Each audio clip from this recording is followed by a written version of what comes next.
This right here is a 1989 John Deere F912. Now hold on.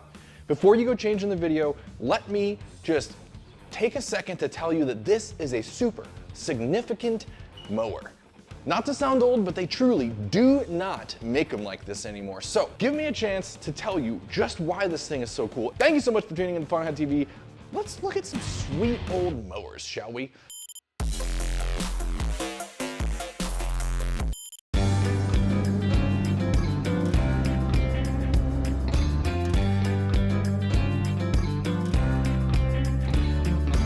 All right, so this, like I said, is a 1989 John Deere F912. It originally belonged to some people who were very special to us in our family.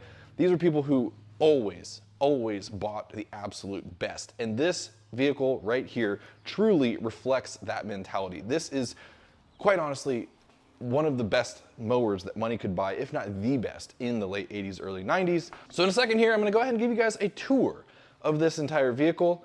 Yes, it's old, but it is also super duper significant. Why is it so significant, you might ask? It's just a silly riding lawnmower. Well, this mower right here was the Rolls Royce of lawnmowers in the late 80s, early 90s. It has quite literally every single bell and whistle that you could possibly have on a mower. I'm gonna show you every single one of those features in just a second here. This thing cost out the door in 1989, $8,835. When correcting for inflation, that's like $22,000 in 2024 money.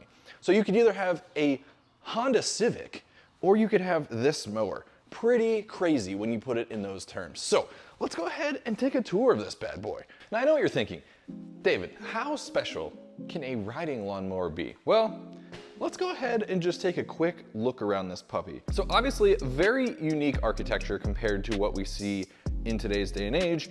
This is, for all intents and purposes, kind of the precursor to the modern day zero-turn lawnmower. It's a rear steer mower, and it's got a very tight turning radius. At the front end here, we have a 60-inch deck. That's 5 feet, and it can take some serious passes, and it is super duper efficient with how well it cuts. Up here, we have, of course, the driver's seat, which is fully suspended, basically like a semi-truck seat. It's got that sprung seat. It just is super comfortable going over bumps. Power steering here, this is a fully hydrostatic transmission, everything. So you push these pedals and the harder you push it, the faster it goes. That's what hydrostatic means if you're unfamiliar. So basically everything on this entire mower is hydraulic in some way, shape, or form. Like I said, power steering, hydrostatic transmission, and the deck hydraulically raises and lowers, which is very nice if you're trying to just move the mower around. You can just lift the deck up, pretty sweet. Where this thing gets really cool, however, is under that hood right there. So if you're an engine guy like me and you love nerding out about engines, let's go take a look and get nerdy. So obviously, as you have seen so far, this mower is in no way, shape, or form a traditional mower to what you would see in today's day and age. Front deck, rear steer, super goofy looking layout overall, but the untraditionalness continues under this hood. Today's day and age, what do you see in just about every mower, even bigger ones? Well, oftentimes you would see some varying displacement of an air-cooled V-twin. That's a super duper common application to a lot of mowers. Not in this case. Let's take a look under this hood. So first of all, not a V-twin. Second of all, not air-cooled. Let me get you guys in here so you can see this a little bit better. Alrighty, so under the hood here, like I said, not a V-twin. This is a liquid-cooled inline 3-cylinder made by Yanmar. And I know what you're thinking, Yanmar always makes diesel engines, and you're right, they do. And in fact, when you look at the sticker, it says Yanmar diesel engine. But this is not a diesel engine. This is a 3-cylinder gas engine. And like I said, liquid cooled. Just for all you engineers out there, think about how expensive this overall system is. That is why in today's day and age, you see air-cooled V-twins. You don't see the 3-cylinder that has that many more parts and complexity with a radiator and hoses and fan and water pump and all that extra parts and complexity, all this. This engine, by the way, is a total gem. It is a carbureted 3-cylinder, and it does have a choke, of course, because carbureted, but it is so well tuned that I have never had to even pull the choke on it to get this thing started. It is First crank, every time, boom, fires right to life. Take a listen to what this thing sounds like.